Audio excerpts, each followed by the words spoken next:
మీకున్న పాత స్కిల్స్తో అసలు అవసరమే ఉండకపోవచ్చు. కాబట్టి ఆర్టిఫిషియల్ ఇంటెలిజెన్స్ కానీ, డేటా సైడ్ కానీ, సైబర్ సెక్యూరిటీ కానీ ఇలాంటి ప్రజెంట్ ఉన్నటువంటి అప్కమింగ్ స్కిల్స్ని అందిపించుకోవడంలో ఫెయిల్ అయితే మాత్రం డెఫినెట్గా అది చాలా ఎఫెక్ట్ చేయొచ్చు. ఒకటి, శాలరీ హైక్స్ లేకపోవటం కానీ, ప్రమోషన్స్ లేకపోవటం కానీ, లేకపోతే కంపెనీలో మీకు కావాల్సినటువంటి సరైన రికగ్నిషన్ లేకపోవటం కానీ, ఆన్ సైట్ ఆపర్చునిటీస్ లేకపోవటం కానీ, లేదా మీకు ఫ్యూచర్కి అంటే ఫ్యూచర్ కావాల్సినటువంటి next 10-15 years of job security, job guarantee లేకపోవటం కానీ, లేదు ఒక 2x 3x package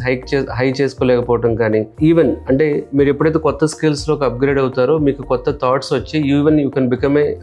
entrepreneur, you can become a startup also. ఇన్ని ప్రాబ్లమ్స్ ఉంటాయి కాబట్టి జనరల్గా అంటే ఇప్పుడు ఎసెంచర్ చూసినా, మన TCS చూసినా, లేకపోతే ఇంతకుముందు ఇంకో కంపెనీ చూసినా, ఒక వైపు ఏమో ఏఐలో ప్రాజెక్ట్స్ వస్తున్నాయి, ఇంకో వైపు ఏమో లెగసీ టెక్నాలజీస్ ఏవైతే ఉన్నాయో అంటే ఇప్పుడు మన రెగ్యులర్గా ట్రెడిషనల్ స్కిల్స్ ఏవైతే ఉన్నాయో ఆ స్కిల్స్తో పాటు